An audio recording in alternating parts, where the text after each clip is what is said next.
Hello and welcome to the Tifo Football podcast. I'm Joe Devine and I'm now joined by JJ Bull.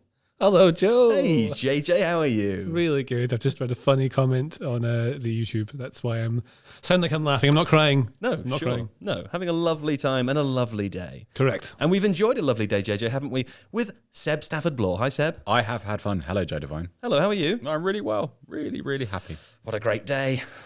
Another good day. 2 good days in a row. It's like 1999 all over again. Yeah? Yeah. Yeah. Why 99? I don't know, just remember the 90s fondly. Bit like seeing the 90s, isn't it? With all the haircuts now and all the style and the fashion, the young people's fashion. It's like the 90s all over again, JJ. That's right. And I've been reminded there was some sort of tournament, I believe, that happened in the 90s. Yeah. I can remember, yeah. Jousting. Well, that's come up. Yeah. You're very animated today. I think I've seen new sides to Joe Devine today watching the football. Well, they got me up and going. They got me ready, didn't they? I enjoyed that. I'll just say it. I enjoyed that. Yeah. Of course, I'm referring to England winning 2-0 against Germany at Wembley. And it was lovely. And I enjoy hope. And I think there's going to be a theme of hope throughout this podcast, Seb, isn't there? Joy, hope. Well, I should suspect so because you did have a go at me for not being positive enough after about 7 minutes. It's because you were being very negative. You scolded me. You shouted. well, and you raised your voice. Too negative. And we've talked about this before, this kind of toxic positivity that you do Well, in games. it's infectious. I've infected you with it. Yeah. In, big capital letters. Yeah. Sure. Okay. Sure. Well, there we go. Couldn't have got off to a better start, this show. But you know what else couldn't have got off to a better start? It's The Athletic. Of course, The Athletic launched in the UK in 2019, and strength to strength. The writers are fantastic. The football coverage is amazing. I've particularly enjoyed reading The Athletic this evening. I've enjoyed Jack Pitt-Brooks' piece, of course, after the England game, and we'll be talking a little bit about that later. And I've been enjoying all of the other writers throughout the Euros too, Seb. Yeah, you know what was super, Joe? There was a piece this morning about how England used data. How they've been preparing for all the scenarios they might face in Euro 2020 and not going to give anything away, just read it. Really cool. Had no idea about any of it. So that was a really good start to the day and set me up. It kind of put me in a positive, we might win this game, not tournament, Sure. mode. And I came bounding into the office, all happy, and it was the start of a great day. Well, I believe until tomorrow, you can get a 30-day free trial if you visit theathletic.com/Tifo, where you can try it for free for 30 days. You've nothing to lose. That's The Athletic. Enjoy. Anyway, I'm going to be enjoying today's podcast. We're going to talk a lot about England, of course, a little bit about Germany and Jogi Löw's last game in charge as well, a little bit on Sweden, Ukraine, and then we're going to look forwards to the weekend, Friday, Saturday, some big games already, Belgium, Italy, England, Ukraine, we now know, 2 other games available also. I just can't remember what they are. But we'll get there in due time, dear listeners. But for now, I will leave you in the warm hands and the cool embrace of Gareth Southgate. Very cool, isn't he? He's very cool. That's very cool. There we go, Got your lapels the right length. There we go. Thank you. There we go. Right. It's not from the club shop. It's from a place called Football Town. Very cool stuff there. There we go. Asking. Right, let's begin with England 2, 0 Germany. JJ, well done, Gareth Southgate. Am I right? Well done, Gareth Southgate. He got the strategy absolutely right here. After a lot of criticism before the game. I think, yeah. So, the criticism before the game, of which there was a lot, is that he picked a very defensive-looking team. One thing to say, just because you have 3 centre-backs and 2 wing-backs does not mean you've played 5 defenders. People often say that. It's just 3 centre-backs as your defenders there. Played 2 wing-backs, played Sterling and who else played? Saka. And Saka, that was the one, yeah, because he did well the other night. So that team came in and people were going, oh, where's Jack Grealish and Jadon Sancho and all the lads? It wasn't attacking as they could have been. Didn't play the 4-3-3 or anything like that. It was absolutely, it turns out in hindsight, and we even previewed it in a tactical thing we did on Tifo IRL on YouTube. It previewed why exactly he tried to match up Germany's shape. It worked exactly, and he largely kept the game quiet to make sure that, so the first 15 minutes looked like Germany just had all the ball. I think I said, I couldn't remember England having the ball even in the first 15. But really, the first half ended, and I thought it was very even, but England had a bit of an edge to it. And they'd had perhaps the better of the chances in that first half, hadn't they? But I think they were mostly set pieces, so that's kind of natural, I think, would be the case. There was very little happening in open play from either. And then the second half, it just seemed that England sort of stepped up a little bit. I thought they had full control over the game. Then there's the change, which happens later on. So Grealish comes on about minute 69, I think, round about. And then Sterling goes to the right side. And then you've got Grealish goes to the left and Saka goes off. Now, Grealish doesn't, I don't think he changes the game more than, it's the more the tactical substitution that does, so that makes sense. Sounds like I'm trying to be unnecessarily down on Grealish, who I really like. But then straight away, you get Sterling in a different position. The fullbacks, or the wing-backs by that point, had pushed up slightly more because they'd kind of kept Germany quiet for ages and they weren't offering that much of a threat. And because England are at home, you naturally get more of a, I feel that you get more of an advantage later on in games as you can push and try to like squish them out of it. And it was a case for me that Southgate looked like he was waiting for Germany to make a mistake so they could pounce. Very kind of Jose Mourinho-ish. Peak Jose Mourinho-ish is what he's trying to do. And I think he should get many plaudits for what he's done because... Well, I also think that had Thomas Müller scored that goal where there was the one mistake that England made, it would have changed the entire game. It might be saying, well, what a fool, he should have played all the lads. Hads, ifs and buts, JJ. Exactly. Always the rulers of the perspective, aren't they? You know? That's exactly what they're saying, yes. I'm glad that you've brought it back to Gareth Southgate, though, because, Seb, I want to put this to you now. I think that... Hang on, Joe. Hang on. Mm-hmm. He's holding a trophy for the listeners there. He's now holding a trophy. Thank you very much. That's the right level of toxic positivity. Now, let me put this to you about Gareth Southgate. As we said with JJ, he's had his critics for the last 6 years. Put it that way. Yes. But before the game, particularly as well, up against Germany, round of 16, he put. We see the lineup an hour before the game, and it does feel defensive. Yes. Right? However, it also feels like the same criticism that is levelled against Gareth Southgate before every tournament game, the vast majority of which he has won.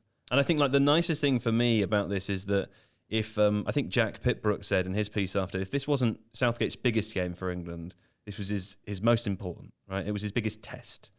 And he really stuck to his guns, didn't he? I mean, like he did everything that everybody shouting in the country would have told him not to do. Everybody wants him to start Foden or start Grealish or go on the attack and be less passive and that's the way to win football. That's the way to play football, all the rest of it. What he's done is he's looked at what France and Portugal have done over the last few years. He looks at how tournament football works. He knows his players. He has great faith in Harry Kane and Raheem Sterling. Raheem Sterling particularly, who's repaid him massively this tournament.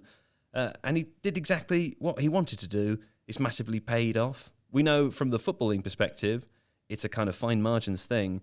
But also for him as a coach, it's extremely fine margins because, as JJ said, if Müller scored that goal, if this hadn't worked out, I think you made the point before the game, you can't lose when you pick that lineup, right? You have to win because that's what picking that lineup is about.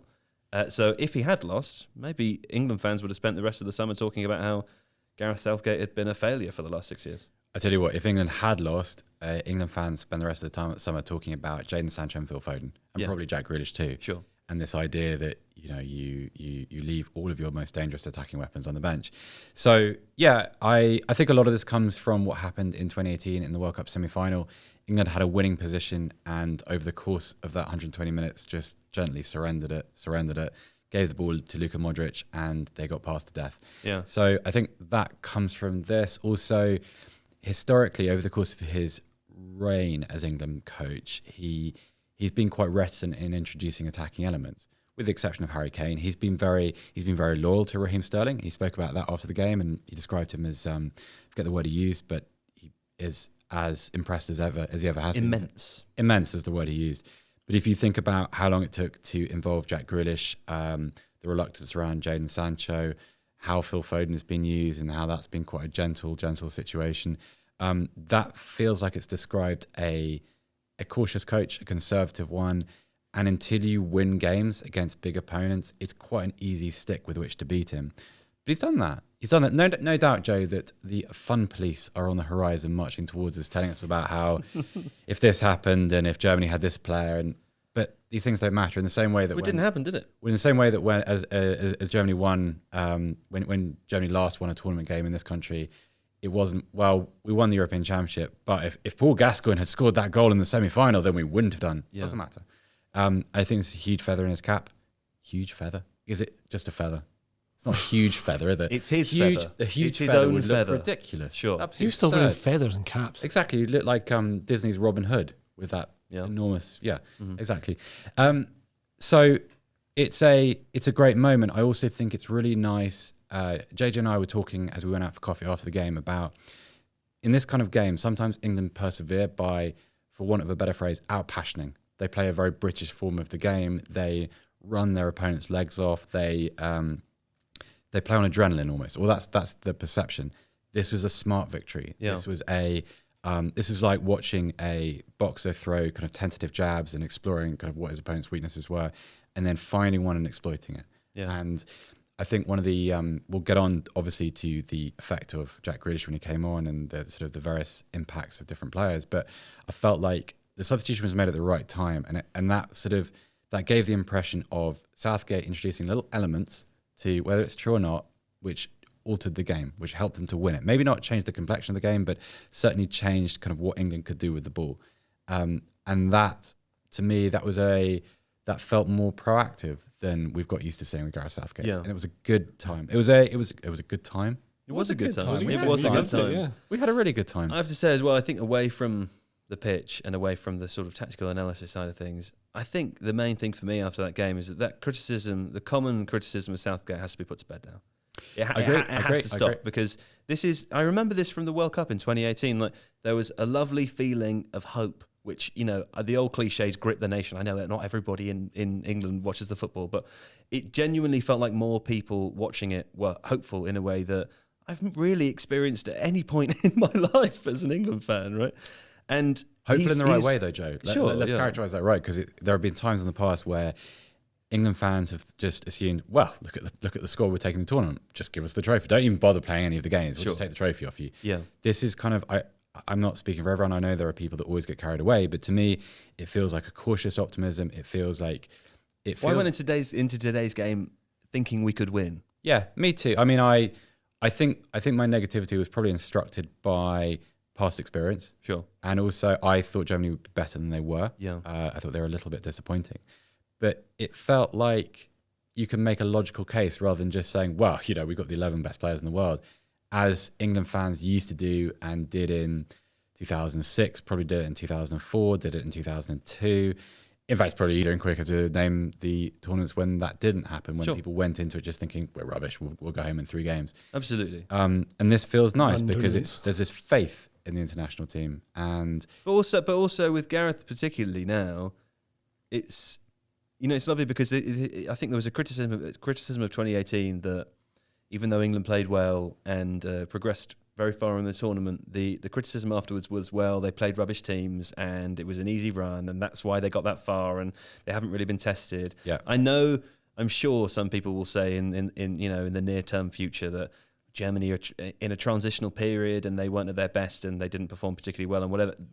No, I know those things are true, but Gareth Southgate's England beat Germany in a knockout stage, right? He's got nothing left to prove as an England manager. He's taken England to the semi-finals of a World Cup, now into the quarterfinals of the Euros, with again, no expectations that they're going to go any further than that, but with a reasonably favourable draw, I think it's fair to say. And also I would apply the same logic to Harry Kane and to Raheem Sterling as well, 2 other players who are heavily criticised as part of the England team. None of them have anything to prove to anybody anymore, and that's like the most exciting thing from today for me. I would characterise it slightly differently. I agree with you. I'm with you on that. I just think also it comes down to trust and faith, because I think today didn't change the conversation in the sense that now we almost believe that this manager and this team are fantastic and are heading towards world domination. That would obviously be silly, but it does change the way that his decisions should probably be greeted, because he has earned a little bit of trust. So when he makes that next team selection, people like me, who my heart kind of sank when I saw that starting 11. I was pretty negative about it. I don't mind admitting that. It disappointed me. Me too. Next time, if I see it, fair enough. He's got a plan. Let's wait and see what it is. It's just called benefit of the doubt. He's earned the benefit of the doubt, right? Exactly that. It's the right way of putting it. And that's probably the difference. You knock over Germany in a knockout tournament, there are no caveats and asterisks to that. It's Germany. Yeah. It's in the same way that you don't say to the Swiss yesterday, oh yeah, but Mbappe wouldn't usually miss that chance or that penalty, and Pogba wouldn't usually give the ball away, and oh well, they were without their first and second choice left back. All valid points, not really relevant in a tournament. Just doesn't work like that. You're either out or you're not. So yeah, okay, hooray, JJ. I want to ask you about Jack Grealish, because again, it sort of links to what we're talking about here, the idea of Gareth Southgate starting conservative teams, bringing on an attacking player that everybody wants to see towards the end.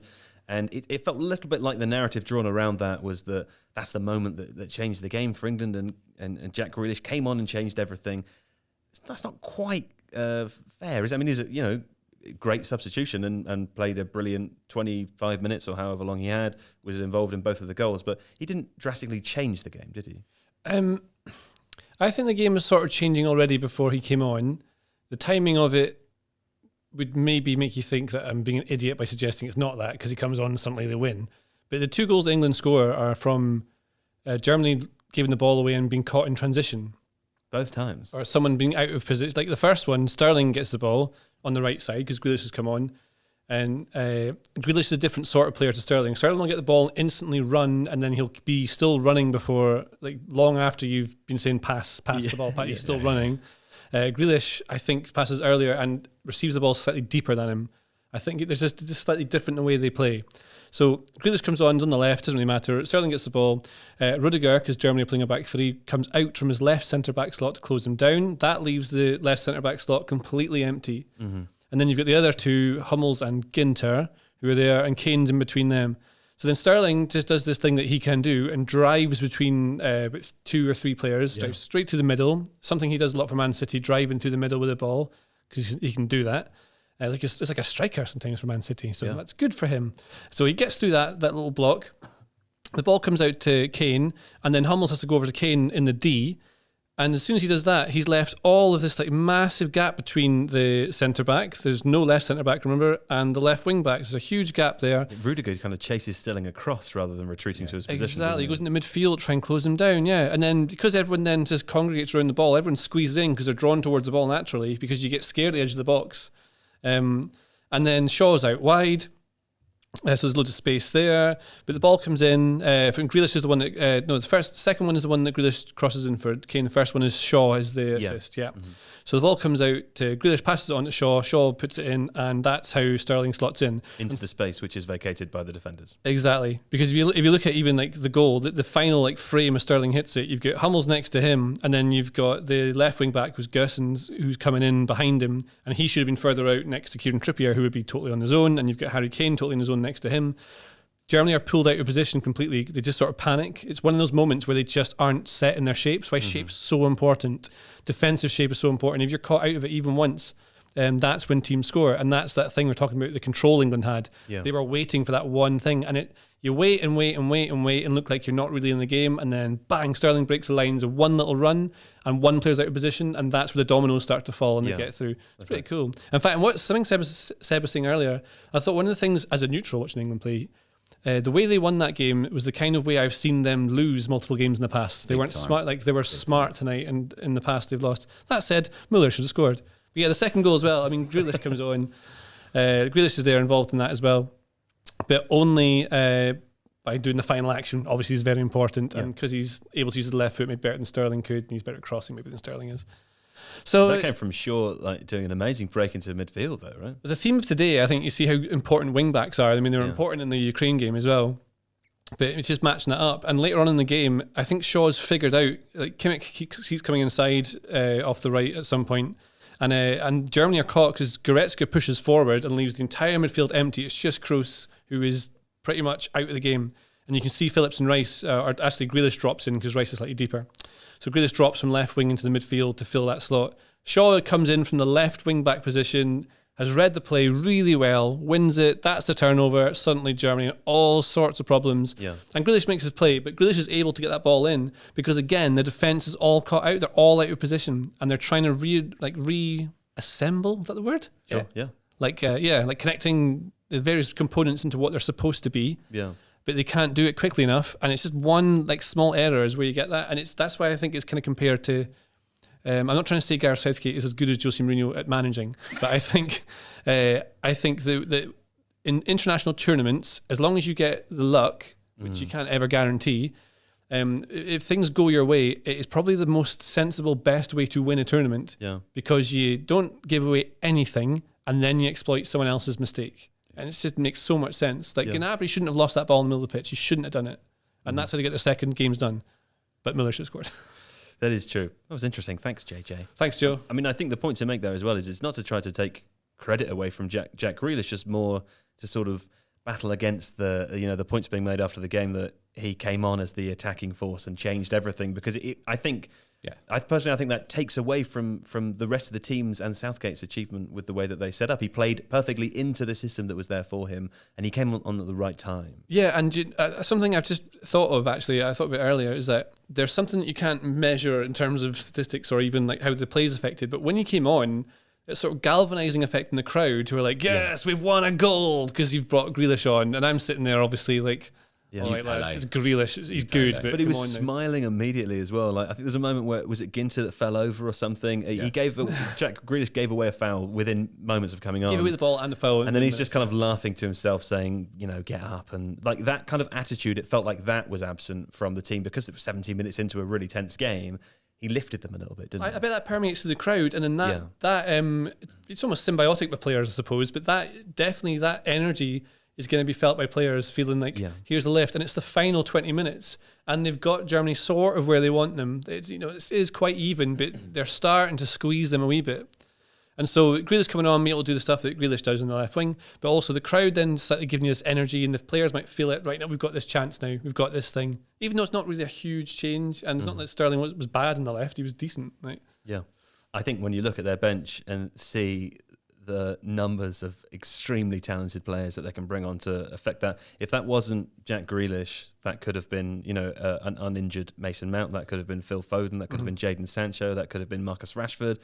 In another day or another year, that could have been Dominic Calvert-Lewin. Yeah, for sure. I mean, the one thing I like about Grealish, and a lot of people tag him as a carrier, someone that can, run up the pitch and take players on. I think what I like most about him is he knows when to release the ball. Yeah. And the timing of his passes and the weight of them is usually really, really good. If you find compilations of just his passing, it's actually kind of mesmerizing because you see the weight and you see kind of how often he finds space and drops it within exactly a yard of where it needs to be. And I suppose when you get to the last 20 minutes of a game like that, which is tense and a little bit frayed, and people are starting to get a little bit worried about what's happening, and you've moved some of your attacking pieces around, maybe the best thing you can bring on at that point is a player that can do those things.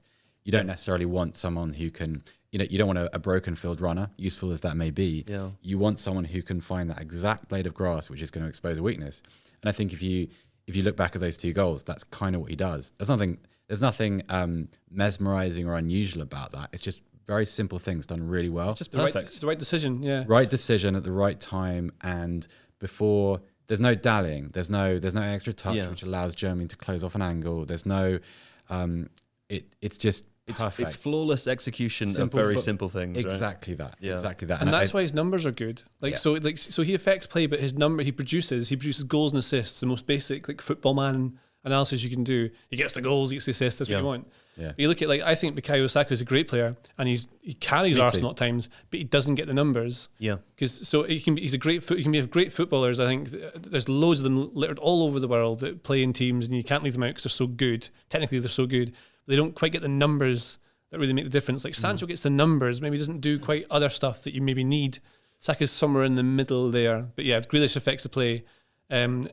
He's often the guy. Yeah, he gets the assists or the goals often, which is it's just very. It sounds very obvious. It's really valuable and quite unique in some players. You get a lot that just don't really produce. I don't think Rashford produces enough as he should for how good he is. You know what was interesting too, and this is a point you made, was Raheem Sterling's run for the first goal. Mm-hmm. We saw how initially he's offside, and he's smart enough to make the run back around the defender, stay onside. He knows exactly where the offside line is. Yeah.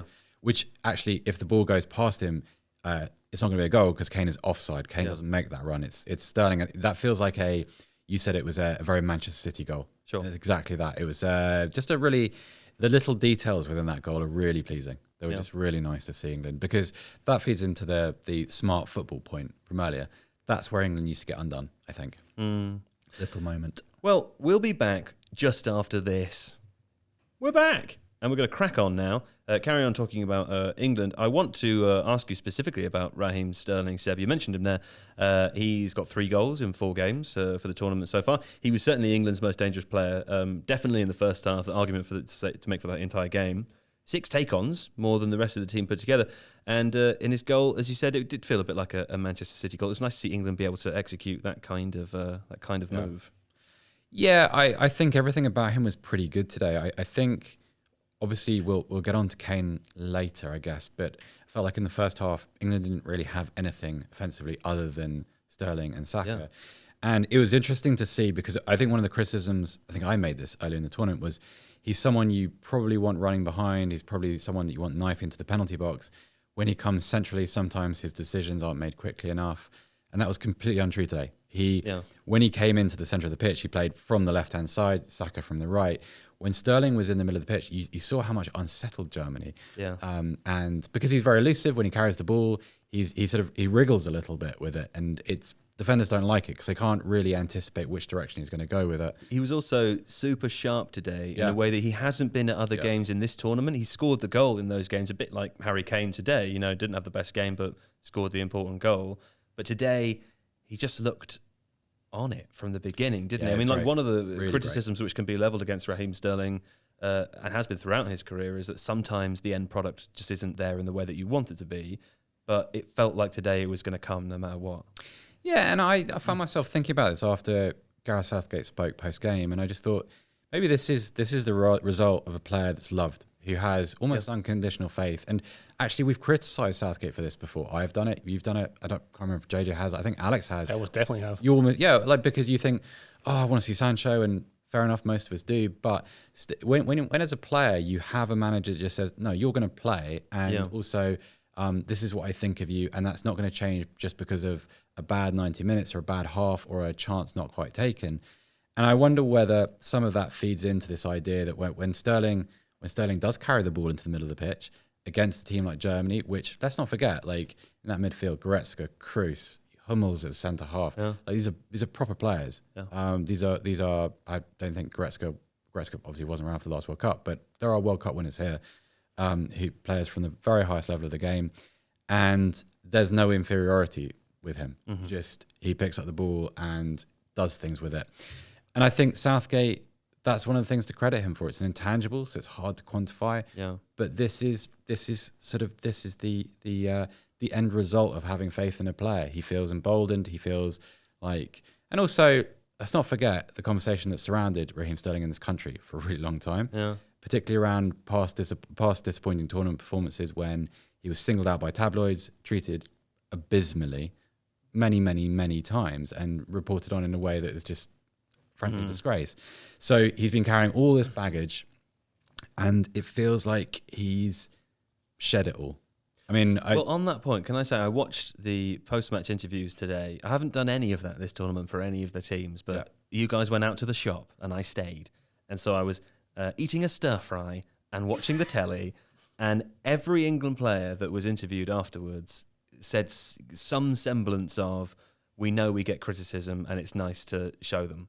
Do you know, like, and I feel like that's a kind of old England thing, but at the same time, it feels like Southgate has kind of fostered a positive response to that. He hasn't ignored it. He hasn't tried to keep it out of the changing room in the way that maybe previous managers would have done. He sort of, it seems like he's used it to their benefit. Well, who better than him to teach them about how to deal with that? I mean, obviously, the most toxic situation I've ever seen between England fans and a player is the David Beckham post-98. Sure. Obviously, but Southgate, yes, okay, people talk about 1996 in a sort of, in an affectionate way now. The reaction to him then wasn't affectionate. No, it was pretty harsh and pretty unkind. And I think we've all seen, and most people have understood for a long time, he's a very decent human being, Gareth Southgate. So there's a benefit to having someone that's coped with that kind of reaction. And I don't know, like it's a strange one because he comes from a time which is pre-social media, when your exposure to the opinions of fans isn't quite the same, I guess. But these players, they just don't seem quite as susceptible to that stuff, or they have I'm cautious in saying things like healthy reaction, because it seems to kind of trivialize some of the the behaviour they've suffered, but they seem to respond to it in kind of a and what sort of way, which is. Well, I really like seeing it. Characterised by Sterling's response to that question, it was a few games ago, wasn't it, where someone asked, "Does this justify your selection?" And he just looks to the side as if like, "What kind of question is that?" Well, I feel like this is a trend with modern players. I remember when Leeds United got promoted, and the day after it, some radio station ran a "Is Patrick Bamford good enough to play in the Premier League?" Bamford goes on Twitter the day within about an hour and goes, "Oh, and yes, so it begins." Yeah, the modern pro is a little bit more happy and reflective. backing What's themselves. the thing when they bounces off them? Yeah, resilient. I would say, and maybe it's because of social media. I guess lots of these players have grown up with it, and yeah, I guess so. I mean, I don't know what causes it. I'm not going to pretend to know, but it's when you speak to some of these players, and I remember mixoning a few of these guys when they were in the youth teams. I used to cover sort of under 21 football, and they're a different type of person. They are a little bit more, I don't know, media savvy. They're a little bit more comfortable in conversation. They don't sort of volley questions back in a defensive way. Like I know the cliche hasn't died. Let's be honest. There are players that they want to just protect themselves and say nothing. But there are people that engage with journalists, and they just seem a little bit wiser. That's the word. Yeah. They seem a wiser group of players today, and it seems like they've sort of learned from the experience of people like Gareth Southgate in the past. Beckham as well, probably. David Batty, Paul Ince. Although I don't think anything ever faced David Batty. Let's be fair. But this seems like a product of lessons learned somewhere. Well, speaking of resilience, JJ, I wanted to talk about England's defence. You mentioned before in your comments that this is a sort of a great way to play tournament football, or at least it's a way that's proven to win trophies, dare I say. But the key being that England couldn't afford to make any mistakes, and the defence didn't make any mistakes. I thought Harry Maguire was great. I thought John Stones made 2 exceptional tackles, and the one where he sort of showed Timo Werner to the baseline, the goal line, was great. They were superb, weren't they? Yeah, were they though? They did everything they needed to do. Right? Letting the goals in, they were fine. I think we were talking about it during the game. The only mistake, like in terms of defensive mistake that we could remember that the whole team had made, was the one when Raheem Sterling accidentally made the pass that went back for the Muller goal. I mean, you could maybe other than that, if you've been super harsh, you could maybe say that so Stones thinks he's going to go in to try and stop that, but pulls out, and maybe that's wise, because if he's gone in and not making that tackle, he's wiping him out and it's a red card. Sure. So it's probably a wise decision. But I thought at the time, I think like Fabio Cannavaro would have come in and swept that up. Sure. But he can't play for England, so you can't do that. That's true. I thought Harry Maguire was very good. On the basis that he hasn't played a lot of football and he wasn't really fit coming to the tournament, I was really pleasantly surprised. Not just like he's a unit, so you back him to win most things in the air and to dominate one-on-one tackles. I thought his ball carrying was pretty good. He's done that since he arrived in the Premier League with Hull. He's been that sort of aggressive centre half. Jurgen Klinsmann said he reminded him of Lucio. Which is interesting comparison. Like if Lucio had been locked in a gym for 6 months, Maguire is a different body shape. It's not more about the way that he carried the ball into midfield. Yeah, it's not a bad comparison, because Lucio was really good on the ball in that sort of in that expressive way. I would say that to me, it's like a lorry rolling down the hill with its brakes cut. When you watch Maguire carry the ball, it's like he just picks up momentum, and then players just start bouncing off him. Yeah, it's kind of funny. But I'm not diminishing his skill or his technique, but it's he's like a force of nature. He surges up the field. He doesn't elegantly carry, does he? I liked the bit when he had the ball in like the left centre back position, strode forward, couldn't see anyone to pass to because no one was showing for it. They were all hiding, and then he has to go towards the throwing line. I think he wins a free kick and gets up and just screams at them like, "Where are you?" Yeah, and he screams at Pickford for not being close enough for the back pass. And he's dead right, because Pickford's hiding. He's not he's either not sharp enough or they're nervous enough, and that's the difference. Like the good teams, the technically good ones, and the ones who have the right mentality to win a game are the ones who are going to show for the ball. Yeah. And that was a nervy moment, wasn't it? It was the same at the beginning of the second half as it was at the beginning of the first half. There were 5-10 minutes where it took them to settle into the game, and you did feel that Maguire was one of the calming forces trying to, Yeah, I think it probably helps playing for a massive club like Manchester United. Not that other players don't, because they all They'll play for quite they all good play for teams. big clubs, don't they? Yeah, so that's point's stupid. So I'm going to take that back. Well, Yeah. one more thing on the defence. We were talking about this earlier on too. I quite want to understand the thing when a back sort of three sort of becomes a back four, but it never really does. Because there were two instances of this in the game for both teams. Halfway through the first half, it felt a lot like Kieran Trippier just stayed as part of the attacking line and Kyle Walker was almost a right back. And also Emre Can came on for Germany towards the end of the game and changed things for them too.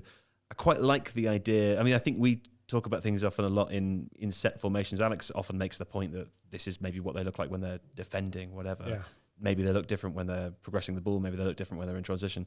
But I like the idea that there could sort of be a 3 and a 4 at different times in the game without it having to be, too complicated for my mind. Well, when you set up a team, what you want to do is you analyse your strengths and weaknesses in your opposition, and you want to know where you can gain overloads, because when you can overload any part of the pitch, whether like in your build-up or in the final third or a small part of the wing that you can get any sort of numerical advantage, you work a way to do it. And yeah, the formations are just numbers. I mean, Guardiola said this a few times, that it's just numbers. It doesn't really matter. It's all about just having certain spaces covered at certain points. Players have roles. Like, just because you say someone's like, you're a CB, it doesn't mean you just stay at that bit, right? Sure. So like the way it's working with England, to try and explain this thing here. So they've got back three of Maguire, Stones, Walker. Now Walker's a right back, sort of really, but he's a centre back. And the benefit you have of that is that he can then move over to the right back, and Stones and Maguire just shimmy down a few yards. Mm-hmm. And they have to shimmy while they do it. Lots of shimmying. Yeah.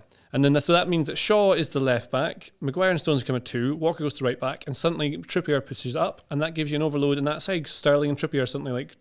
It's like a pendulum. Exactly. And so then when they shift back and Trippier drops back into the 5, you've got a numerical advantage defensively, because if you're 3v2 at the back, so 3 defenders versus 2 strikers, that's the benefit. And then you've got wingers back as well, because you can, wing backs back as well, because you can do that. And the way Germany did it was they took off, I think it was Rudiger. No, someone came off. It might have been Ginter. It was Ginter. I wasn't really paying attention. I think it's because Ginter got booked. Yeah, I think he was the most likely to come off anyway. So he came off and they put Chan on. And Chan is a midfielder, really. He's a converted centre-back. He's been playing at Dortmund as a centre-back. Last season, I think it was the first season, he's kind of done it. And a bit Jogi Löw has been doing it as well for Germany. So he's been doing that. But he can step into midfield. But he's I think he's left-footed, isn't he? So I think he goes to the left. So what that then means is that you've got Kimmich can drop back to be a right wing-back when you need to. He brought Sané on as a wide left. So your width comes from Kimmich on the wide right and Sané on the wide left. Chan can then move into midfield, so you get an overload there with Goretzka, Kroos and Chan. And one of the goals we talked about, the second one, because Goretzka goes forward to try and join in the attack and get an overload in the final third, that leaves the midfield completely empty, and it's only because of the turnover that's exploited. Yeah. But if you have Chan in there, it guards against the counter-attack. So that's one good thing. So it stops the way England are playing. England aren't going to create others on the ball. They were so slow in possession, England, really. Like this thing, they had control. They were slow, measured, just waited until Journey made the mistake. But with Chan there, you come in, you block the middle of the pitch. That's how you stop the counter-attack through the middle. And then when England do attack and they aren't counter-attacking, Chan just drops into the back line. So it's a 3 at the start, then it becomes a 2 as one of the wide defenders goes wide right. And you see it in a lot of teams now that play... rather than playing a midfielder as a centre-back, like your Mascherano type deal, or Javi Martinez at Bayern, that sort of thing, you now play a full-back as a centre-back because it means you're more fluid and you can just change your shape all the time. So, it's like liquid around all the component parts on the pitch. So there's no set, like, you are now a 4-4-2, you are now a 4-3-3. It's just that... Flexi time. It's flexi time for footballers live. I'm really interested to see the evolution of that, because, like, in the future, right back's going to be bred like someone like Kyle Walker. When he grew into the game, he was a fullback. That was his job description. That's what he did. That was his role. He appeared in a different era. Fast forward 10 years, you're going to get a whole set of new players who come through with the sort of the demand that, right, you are going to have to master this area rather than this role, and this is going to be you're going to be a kind of a tweener type of player. That's going to be really interesting. Well, at youth level, I mean, they don't just train them at one position. They get them all. I mean, you don't even play, I think, 11-a-side properly till, I think, the new rule, it's something like 14. It's a surprisingly late age that you're going to start playing 11-a-side. I mean, there'll be some people who coach, whatever, who know that's wrong. But I'm sure when I was learning, So you play it's either 4s or 5s, 6s or 7s, maybe 8s to a certain level, and then you change to 11s because it's to do with pitch size and stuff Is like that that. also to increase the number of touches, presumably? It's exactly. So the more touches you get in any session, the better player you're going to be. If you play 11 aside, if I play 5 aside, I'll get the ball a lot of times. All my touches will be bad because I'm a bad player, but I'll get a lot of the ball. So hopefully I'm better by the end of it. If I play 11s, I'll get the ball probably literally 3 times because it's over my head half of the time. But that's the thing. So if you, there's a thing I watched Gordon Strachan talk about Scotland. When he was trying to say how Scotland should improve the entire nation football wise. That making sense? Was this when he one of started those talking things where it's about like, I knew what you genetics And No, that was separate. He that said, was weird, man. Well, That there's was an even- a strange well, interview. this actually we'll talk about this maybe in Sweden to do with. Actually, no, I'm getting to that. So there's one of the things he says that so you need touches. So to do with coaching now, rather than having people run over sand dunes to do fitness training, it is just you do everything with the ball. So you get constant touches with the ball because that's how you play the game. And what he did said, he said, I was thinking about this and I spent an hour. I went into my garage and I kicked a ball off the wall for ages. And then my wife came in to see what I was doing. I was like, I'm just kicking the ball off the wall. You must look demented. Like in his, I think of someone's garage and they've got like a car there, bikes, a lawnmower, loads of tools you don't need. Sure. Stuff that's meant to be in the attic. You don't need to get rid of it. Anyways, he's doing that. But he would have got like 1,000 touches from that 1 hour, like demented in his little garage. With his little face. Yeah, like a scientist. He's going to produce something brilliant from this experiment. But that's the thing. He gets 1,000 touches to the ball, so he has had far more practice doing that than he would have done playing an 11-a-side game or an 8-a-side game. And within that, you get everyone to play different positions. I mean, you'll see like Alexander Arnold is a midfielder. Yeah. But he's been put to right back because that's where they can get him in the team and utilise his mental, physical, and skillful attributes. That's legs. That's his legs. Yeah, exactly. And then you look at like Barcelona, Ajax, all those boys coming through there. They can play every single position. They just excel at certain ones, and often They're kind of all midfielders, aren't they? Pretty much. And then you think about the cliche of places in Scotland and England is that if you're a big lad, you're going to be either a target man striker or a centre back. Or in goal. Well, that's it, and it's it's if you're too small, you can't even get in the team half the time. But yeah, I think it'll be a lot of. I think England are producing a lot of good players, and a lot of these players coming through. There's a whole group of them. There's an article I read, maybe in the New York Times, might be in Rory Smith, can't remember. I can't remember. It was to do with the cages you get in like South London. So like. All these, those cages you get, they're all built on gravel. Not gravel. That'd be concrete. That'd be insane. Concrete. Cages built from gravel. Yeah. What are they doing to these children? But they have there's ones like I live in Hackney, and there's one in the park there, and it's got a cage, and the kids will go in there and they'll play, and it'll be all different skill levels, different ages. So if you're a little whippersnapper, you're gonna have to show your skill on the gravel. Yeah, on the gravel to doing better players older than you. Like, if you're younger players playing with older players, you should get better because you've got to be trickier and more skillful to be able to deal with that difference in physicality. But that's one of the things, your players that come through, I can't remember any names just now that come through, but yeah. That's Sancho's one. Sancho's exactly, that's the one I was trying to think of. Yeah, Sancho's a great example of that. Playing those cages. I mean, like Mesut Ozil said he used to play in those kind of cages in Germany a lot. And there's a thing that in the Netherlands that the Cruyff Foundation's put all these different Cruyff cages. Cruyff cages. Yeah. Zlatan Ibrahimovic's one. It was slightly different. He played like there were concrete pitches in the middle of his estate, and it was kind of a similar effect. Like you keeping the ball and keeping your balance. These are important things because if you get tackled and you fall over on concrete, it hurts. So it trains a slightly different set of skills. It's really interesting. Do you know what I had when I was a child? Tell me. Greenhouses, and I smashed 3 of them with a football. Wait, in the garden? Yeah, they weren't mine. They were other people's greenhouses. Yeah. You weren't in the greenhouse playing football. Well, there was the exhilaration of that. You like must Gordon remember Strachan, being not inside the greenhouse. It's really, really hot as well. The stakes are so high. If I don't control this ball, the glass is going to smash. And I was like, no, but you remember the exhilaration of when you accidentally smashed something and then you ran? Yes. Back when you could just run away. Yeah. You can't do that now, can you? If you break a window, you've got to pay for it, and it's embarrassing. And I mean, it's on YouTube. It hasn't happened to me, but and you've been cancelled. But when you were a kid, you used to kick a football at a greenhouse, it'd smash into pieces, and you just run away. And there were other kids there. No one knew who did it really, and it was all fine. And it was just the kid that the greenhouse belonged to that got in trouble. Good times, weren't they? Yeah, they were good times. I mean, I'm not a professional footballer, so there you go. They couldn't have been that good. But we'll be back after this break to talk about Kai Havertz. We're back, and we're going to talk about Kai Havertz because he's a great player, isn't he, JJ? He was elusive today in the midfield. He had one big opportunity that was blocked by a nice save from Pickford.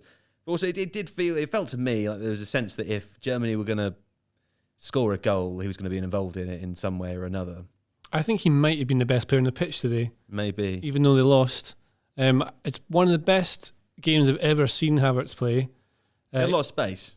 Yeah, well, the thing he was doing, he started wide right in the 3-4-3 that Germany played, of the forward line, but he's essentially a second striker.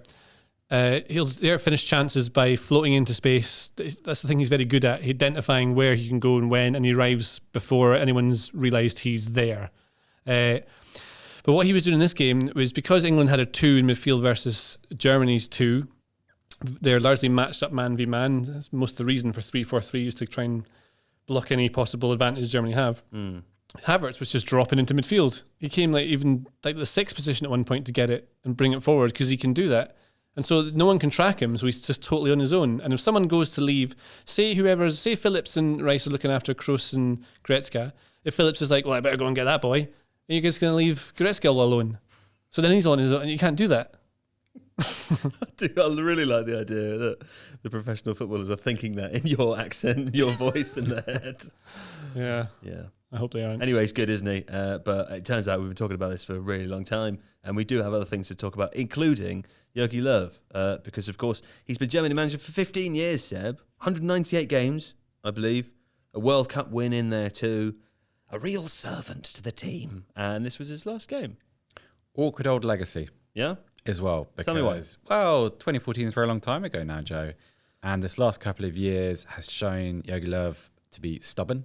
It's also forced him into a kind of a backtracking with his position on Hummels and Thomas Müller.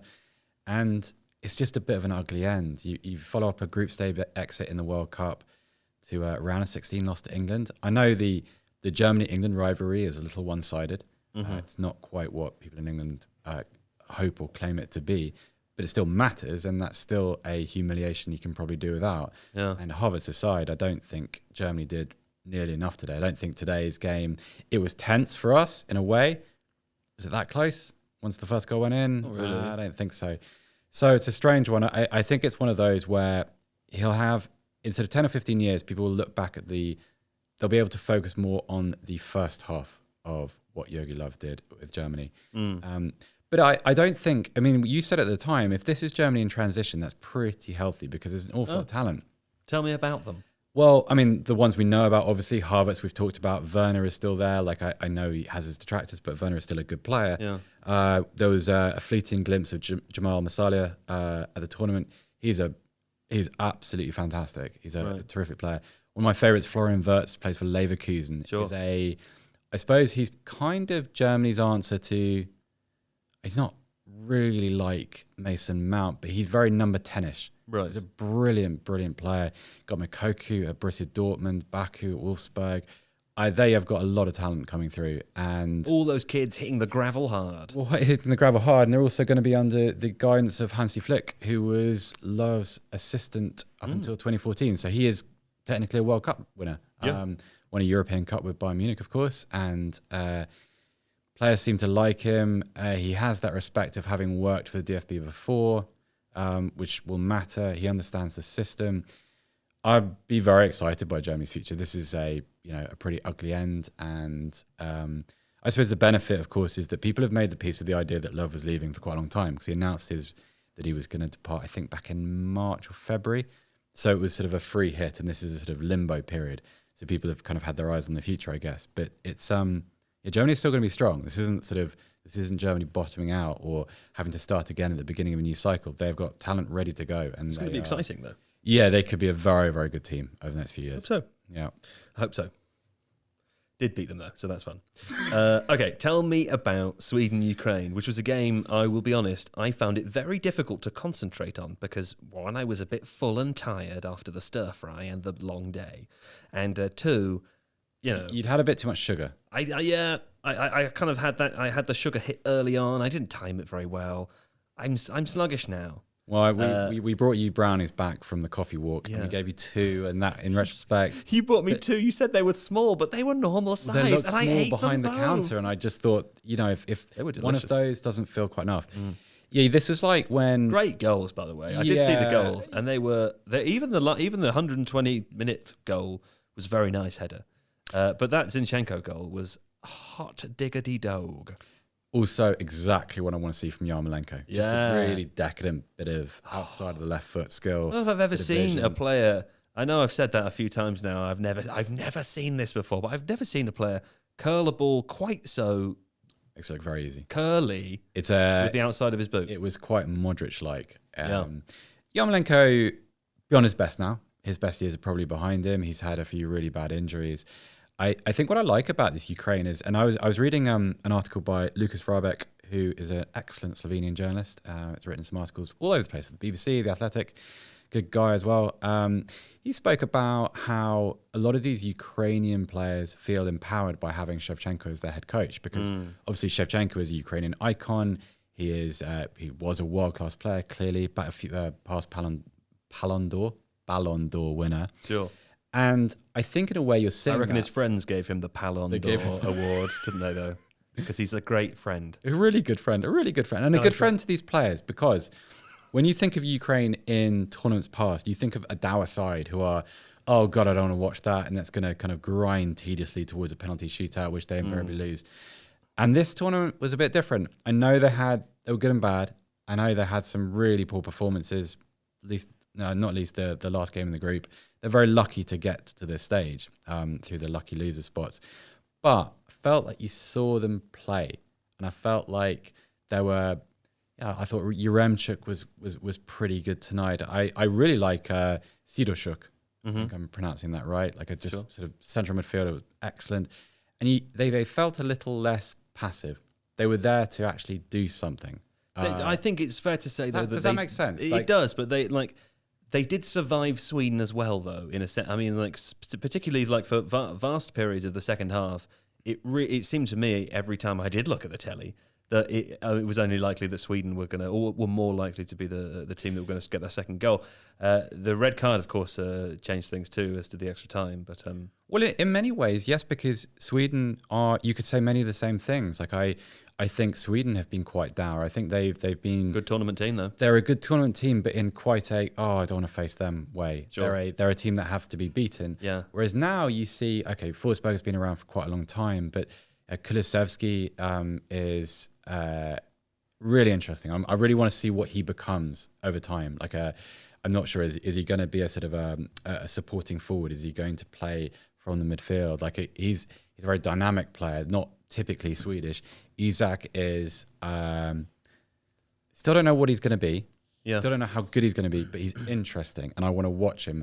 And with the greatest respect, I haven't always said that about Swedish teams in the past. Yeah. Henrik Larsson aside, Zlatan Ibrahimovic, of course, but this team, they have bits of flair that Swedish teams haven't had in the past. And I know it came after England, Germany, and we're all a bit knackered, and it was a little bit trying to eat more food after you're absolutely full, and just no more goes in. It was just football, just no more. Just I can't. Do you know what did go in though? Forsberg.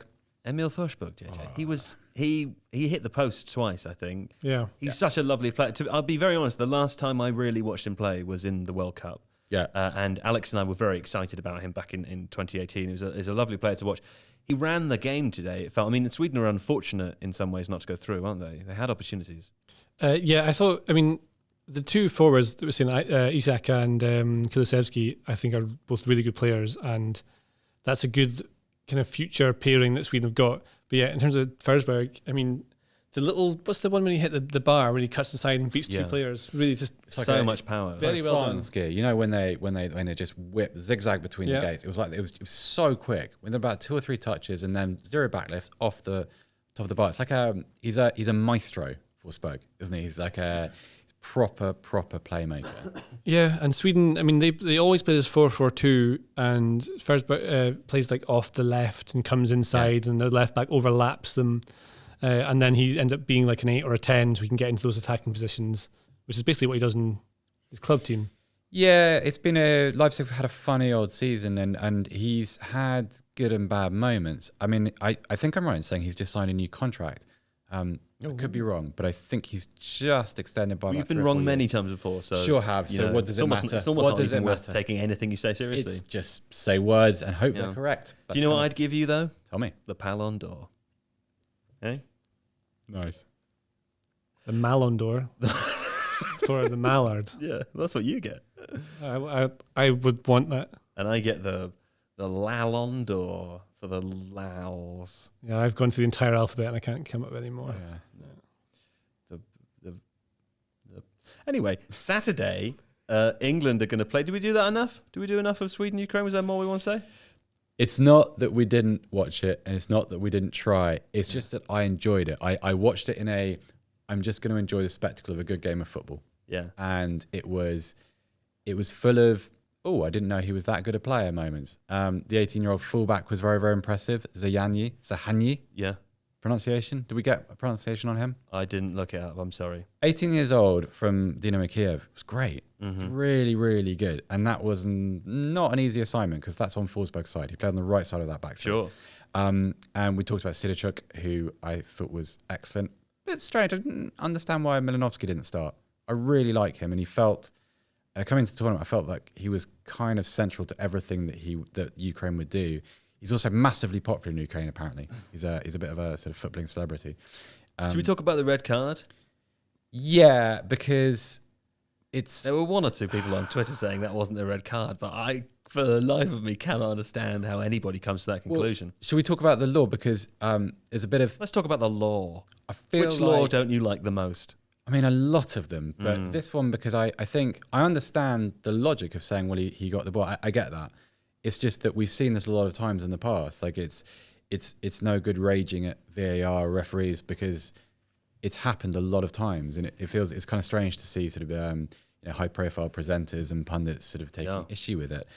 But you can't, even if you're just clearing a ball, and I completely accept no intent whatsoever from Danielson. Didn't try to hurt him in any way at all. It is just an accident. The thing is, when you clear a ball like that, if you end up with your foot in that position, with your studs that high, and you make contact with your opponent there, referee's got no choice. It has to be a red card because you've got a duty of care to your opponent. That's kind of the emphasis. That's the sort of the what's the wording? It's reckless, isn't it? It's dangerous play. Overly aggressive, I think, is the law. So it's not really about the ball. It's about how you contact with an opponent, and we've seen this enough times now for it just to be the way it is. In whether people like the law or not, it's kind of not the point. Well, I would say, as a man who can sometimes be over enthusiastic, I know the dangers of over enthusiasm. It does exist, doesn't it, JJ? Yes. That, you saw the other side of it though as well. You had a little more of a balanced view, perhaps. I can see the other side of it is that he's going for the ball. He's not looking at the man at all, and it's the follow through that's ended up catching the guy in a horrible way. Really unfortunate for him, and has done him in. I think it's a red card because it just is because he's really hurt him a lot. And I think if you're an international footballer, you are aware of your surroundings and you know where players are likely to be, even if you can't see them. Yeah.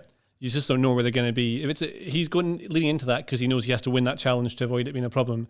And in that situation, I don't think you can go in that hard.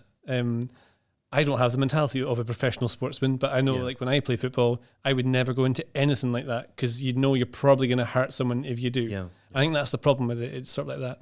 I've got another thing we can talk about in this game as well, moving the red card. There's never an example of the wing backs being a thing because Ukraine always play a 4-3-3 or a 4-1-4-1. And then Zinchenko has had his best game in the tournament today. As a wing back. As a left wing back. So he plays at Man City, obviously, as basically that same sort of position, although he's really a fullback. And he was excellent. Do you think they might do that against England? Maybe. It's the thing. So now Celtic sort of work out how Ukraine will set up because they have almost always been at a 4-1-4-1. I don't know how far back. I can't remember how far back I looked when I watched lots of Wisecout of them. But that's what is stuck in my head, how they play. So then they changed to a 3-5-2 today, and I think that's going to be because Sweden always play a 4-4-2. So you get 3 defenders at the back versus 2 forwards. Yeah. Should give you the same way that Germany absolutely did in Portugal with wing backs because they were playing against a similar shape. So they had the advantage. They had the wide right and wide left were able to get behind, wide in the space wide of Sweden's block. And that's the advantage they had. The red card didn't. It just fell apart, but everyone looked like they were running on totally on empty by the end of that. Like, West game 4 in 16, 17 days. it's like the end of like a game of Pro Evo or something, and the energy bars are all down, and one tackle, and everyone's just got an injured thing. Yeah. Everyone's walking about. Yeah. Well, there we go. Should we quickly talk about England versus Ukraine? We know that to be Saturday night's game now. Should we do a bit of points are bad? Let's do points about afterwards because we need to make some predictions. Yes, we do. I mean, I said this at the beginning. I don't want to be arrogant England man, but it's a favourable draw, right? When you look at versus the other side. I feel like you've become too sensitive about this, and it might be my fault because it's like there's nothing wrong with being optimistic. It's okay to be optimistic about playing Ukraine versus it's not, Belgium or Italy. When teams start Spain. winning games in knockout tournaments Yeah. and people start to get enthusiastic, that's not arrogance. That's just I'm confused. people are allowed to. People What- are allowed do to I like the feel? football team. You just there's a really big thick line which Sure. I've always felt is very obvious, and the thing that you don't cross, I don't think you're in danger of crossing it. It's Okay. You're allowed to be. Sure. You know. I'm allowed to. What's this? That's Punch. enthusiasm. That's kind of vague enthusiasm and optimism. Yeah. That's expressing what you're feeling about England. All right. Well, we're going to beat Ukraine. Yeah. Fine. But in a non-arrogant way. Is that right? I'm so confused. But I mean, we should beat Ukraine. Wait. There's a game against Ukraine. There's a game against Ukraine, and we hope to win it. Yeah. I'm not saying we're in the semi-finals. I'm just saying there's a favourable draw. There is. So I'll draw an example. So before Germany played England, Stefan Effenberg, former German midfielder, said England would be the easiest game that Germany have faced in the tournament. That's arrogant, obviously, and also now looking quite silly. Because also they played Hungary. It's also being deliberately provocative, and Yeah. it's a "I want some attention" comment. Whereas on paper, England have the probably individually the better players. Yeah. You would hope that they would come out of that game and top. Look how hard we're trying not to be arrogant and English about this. I mean, I do want attention. I'm confused more. But then you to just make a loud noise or something, or there you go. It's the attention. Yeah. I'm quite tired. You tell me. You're not an England fan, so you can Maybe tell you me should more handle this objectively. segment for us. Yeah, you go for this one. We're lost now. Yeah. This is I don't. So if he's playing this, we're giving him lots of praise for playing the don't make any mistakes and you probably won't lose game. If they do that and it's 0-0 until like the 80th minute and Ukraine just manage to get one of these, just score a weird goal at a set piece or something like that, they're going to really regret not going at them because England are much better than Ukraine. Like they have much better players. Yeah. And they could do damage to them. The risk is that if you go at them, you're going to leave yourself open to exactly what Ukraine are waiting for to counter you or something. The kind of Scotland situation is too right? Because England have done it against every team, regardless of their supposed quality. Yeah, they just wait for the mistake to happen, and it could be that it goes all the way to penalties or something. Because it just becomes they just kill the game off, so they can't make a mistake. Yeah, and that's your worry. England should win that. But then who knows? You asked me earlier, like, who do you think is better to get, Sweden or Ukraine? And I said, first of all, probably Sweden, because I think they're beatable, because they are. You've seen I think Sweden are more. I was impressed by Sweden. I mean, I know that they lost, but I think that was a rough old game in the World Cup, wasn't it? Yeah, that was. It was an unpleasant watch. Yes, it was. Yeah. Okay. Well, anyway, we'll probably talk about that on Friday night. We hope to do well. We hope to do well. We support the team. We are fully aware that there is the possibility, a very big possibility, that England might lose, but we hope that doesn't happen. Yeah. But also, it would be kind of, it would be, in terms of going out of the tournament, it wouldn't be the worst thing to see Shevchenko and Ukraine go to the semi-finals. Be a great story. I'd prefer to go out to Ukraine in that sense for that sort of story than I would have preferred to go out to Germany today. Yeah, I think so, because if you can't win the tournament, then you want to see something interesting happening in the tournament. Sure. And you want to see a new winner or a team a dark horse actually become a horse during the course of the tournament. Nay. Right, let's do points are bad because this has been a long old show, hasn't it? It's a long old show. Oh, is it? Yeah, someone shouts points are bad, and someone else says the Old Red Lion. Yes, please. Do visit the Old Red Lion. This is not an advert, but if you go to the Old Red Lion and you use the code Uncle Damien, you'll be able to enjoy yourself. And that's how it works. The Old Red Lion, best pub in London to watch football in. Okay, points are bad now. Difficult day all round, I would say. I mean, one of the things about points are bad, as we know, well, the first thing is that points are bad. We know that Really now. bad. We do know that. But two, results don't really matter. It's just scorelines that matter. Because I was the only person, with the exception of producer Don, who's not officially playing the game, who predicted 2-0 England. Well done, Don. I was the only person here to predict an England win. Now, of course, was I carried away? Did I say 5-1? Maybe I did. I honestly don't remember. I might have done that. But I did predict an England win, full of hope, full of optimism, and full of grace. And I still earned the most points today because I said 5-1. So I'm finishing the day. I also said 4-0 Sweden. So I'm finishing the day with that footnote at 120 points. Really getting out there in the leagues. You can count my score in leagues now.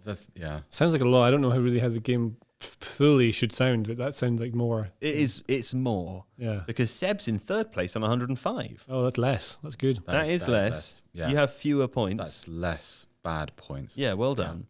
And the gap is still 7, I have to say, JJ, between you and Alex. Despite the fact that you picked different scores for both games, somehow you managed to get the same number of points in both games. Alex doing that cowardly sniggering thing from home again, where he picks a 1-0 and a 2-1 just to stay ahead. It's a good strategy, but it's a coward's strategy. And that's a message directly to Alex Stewart at home. You did say that in the down safety the camera. of his flat in Hampshire. You're a coward. Start taking risks now. You took a risk today, didn't you? And it paid off. Oh, it didn't pay off. No, it didn't. It very, very nearly did. And then it didn't. That's right. You predicted penalties in the Sweden-Ukraine game. Yeah, I went 0-0. And there was a goal in the 120 minutes. Yeah. Yeah. So lots of points. Okay. Well, I haven't lost faith for you, Seb. You are only 6 points behind JJ. I feel like you could catch up, And JJ, I expect that you are now even more regretting the 15 penalty points that you've earned over the course of the Alex nearly forgot today, didn't he? I do regret those points. Yeah. Why did I? Yeah. Because I really wanted to win it, but I think I might not now. There have been days when Sort of it ruins would the have actually fun. been better had I taken the penalty points. Yesterday, had I just forgotten, Sure. I'd have just earned 6 points. We should say one of the days that JJ took the penalty points, they were definitely better than the honest predictions that he gave us after realising he'd forgotten. So in some ways, you've gained fewer points than you would have done. In others, you've lost. Yeah, in another very more real way, I have lost many more points than I would. There are only 7 games left too, and I you're see. 7 points behind. So you really need to be beating Alex by a point per game at this moment in time. It's very doable. It really is doable. Yep. If Alex starts being a brave boy, And if I am correct, and if also, you're correct, that would be the first thing I want to do. That would be good. That would be good. Well, there we go. That's the end of the episode here. Thanks for joining us this evening. I hope everybody enjoyed the football today. We will be off for the next 2 days, and we will return on Friday with Alex Stewart. Will be here on Friday and Saturday to watch Belgium, Italy, I think, is on Friday. What's the other game on Friday? Switzerland, Spain. Switzerland, First Spain. game. Yeah. Okay, so quick predictions. Belgium, Italy, go. Wait, no, tell you what. Let's do it when Alex isn't watching at home. Yeah. I want him to do his I want first. to win the game. Fine. We're not going to predict now. We're going to think about it. Yeah? And we'll get him. That's the end. Thank you very much to JJ Bull. Goodbye. Goodbye. Thank you. And to Sebastian Staffelblore. Thank you, Joe Devine. Thanking you. And of course, as usual, thank you to our crack production team of Don and Sol. And there's Sol's lovely hand there. What a nice hand. I'm looking him right in the eyes as I say that. Lovely hand. Right, that's the end now. Au revoir, guten Tag, bienvenue, other things. Tschüss. Goodbye.